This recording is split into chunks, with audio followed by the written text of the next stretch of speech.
ஜென்ம ஜென்மோ ஜென்மே ஸ்ரீச்சரண் ஸ்ரீ பாக்ய சாய். அனைவருக்கும் சாய் சுப நமஸ்காரங்கள். நிலக்கோட்டையிலிருந்து சாய் உமேஷ். ஓம் ஸ்ரீ சத்குரு பகவான் பாட்டி சித்தரின் லீலாமிருதம் 113. எனது அன்புக்குரிய ஆன்மீக அன்பர்களே, இந்த காணொளியை காண்பதற்கு முன் இதற்கு முந்தைய காணொளியான 112 பார்த்துவிட்டு தயவு கூர்ந்து இக்காணொளியை காணவும். சாஷ்டாங்கமாக நம் பகவான் பாட்டியார் முன் விழுந்து வணங்கிய திரு கணேசன் அவர்கள் சற்றும் எதிர்பாராத நேரத்தில் நம் பாட்டியார் தனது காலால் ஓங்கி எட்டி உதைத்து கீழே தள்ளிவிட்டார். திரு கணேசன் அவர்கள் தடுமாறி விழ மீண்டும் ஒரு உதைத்தார்கள். நம் பாட்டியார் தன் கைகளால் பலமாக அடிக்க ஒவ்வொரு அடியும் இடிபோல் இருந்தது திரு கணேசன் அவர்களுக்கு. இவர் வலி பொறுக்காமல் கத்தவும் முடியாமல் மிகவும் திணறித்தான் போனார். காரணம், டாக்டர் ஐயா குடும்பத்தினர் வீட்டினில் ஓய்வு எடுத்துக் கொண்டிருப்பார்கள் மற்றும் அக்கிராமத்தில் உள்ளோர் அனைவரும் உறங்கிக் கொண்டிருப்பார்கள். இவரது அலறல் சத்தம் கேட்டு வெளியே வந்தால் அத்துணை பேருக்கும் தொந்தரவு ஆகும் என்பதால் அவரால் சத்தம் போடக்கூட முடியவில்லை. திரு கணேசன் அவர்களை நம் பாட்டியார் அடித்தது ஒரு வயதான கிழவி அடித்தது போல் அல்லாமல் 10 பயில்வான்கள் ஒன்று சேர்ந்து அடித்தது போல் இருந்ததாம் அவருக்கு. இதை மிகைப்படுத்தி அவர் கூறவில்லை. உண்மையில் பாட்டியிடம் அடி வாங்கியவர்களுக்கு இவர் கூறுவது எவ்வளவு சத்தியம் என்று புரியும்.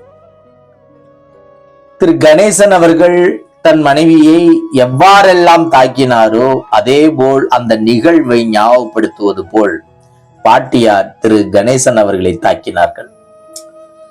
நம் பகவான் பாட்டியார் திரு கணேசன் அவர்களை அடித்து கொண்டே காது கூசும் அளவிற்கு தீய வார்த்தைகளால் வசைபாடி விட்டார்கள். சிறிது நேரம் கழித்து நம் பகவான் பாட்டியார் திரு கணேசன் அவர்களிடம், ஏண்டா அவளை அடிச்ச? அவ என்னடா பண்ணுனா?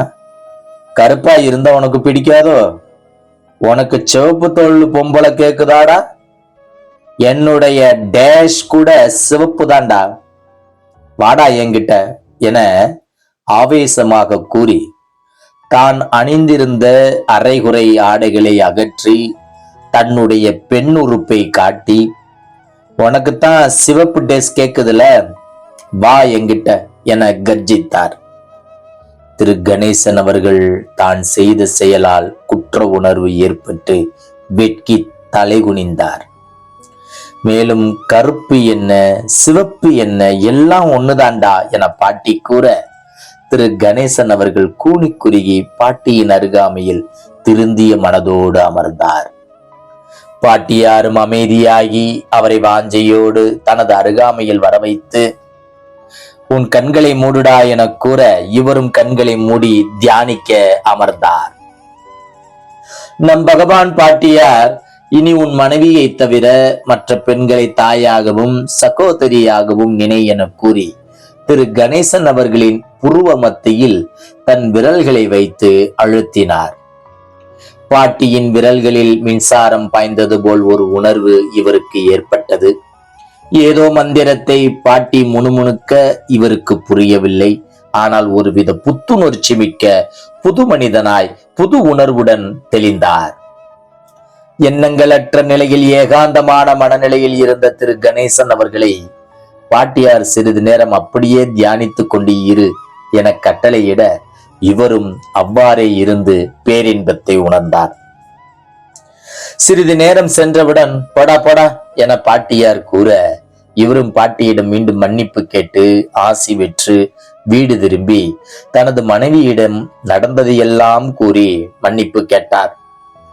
தனது மனைவியுடன் மிக அன்புடன் மரியாதை தந்து இன்று வரை செழிப்பாக குடும்பம் நடத்தி வருகிறார். பாட்டியார் இவருக்கு தந்த தீட்சையால் ஆன்மீகத்தில் பெரும் முன்னேற்றம் ஏற்பட்டு இவரது தீய ஒழுக்கங்கள் சாக வைக்கப்பட்டு நல்ல ஒழுக்கங்கள், சுய ஒழுக்கங்கள் மேம்பட்டு பார்க்கும் பெண்களை தாயாய், சகோதரியாய் மதிக்கலானார். அப்பெண்களும் இவரை மிகுந்த மரியாதையோடு சகோதரனாய் பார்த்தனர். இந்த சம்பவத்தால் இவரது மனைவி தீராத பிரேம பக்தி பாட்டியார் மீது கொண்டு தினசரி பாட்டி படத்திற்கு தீபம் ஏற்றி இன்று வரை வழிபாடு செய்து வருகிறார் நன்றி பெருக்கோடு. பாட்டியார் இவரை திருத்தாமல் விட்டிருந்தால் இவரும் இவரது வாழ்வும் இவரது குடும்பமும் மகிழ்ச்சியாக இருக்க முடியுமா என திரு கணேசன் அவர்களால் நினைத்து கூட பார்க்க முடியவில்லை. இன்றைக்கும் திரு கணேசன் தம்பதிகள் ஒருவருக்கொருவர் அந்யோன்யத்துடன், அன்புடன், ஒருவருக்கொருவர் பரஸ்பர மரியாதையோடு ஒரு ஆதர்ஷன தம்பதிகளால் வலம் வருகிறார்கள். எல்லாம் பாட்டியின் பெருங்கருணை, எல்லாம் பாட்டியின் திருவருள். ஜெய் குரு பாட்டி, நற்பவி பாட்டி.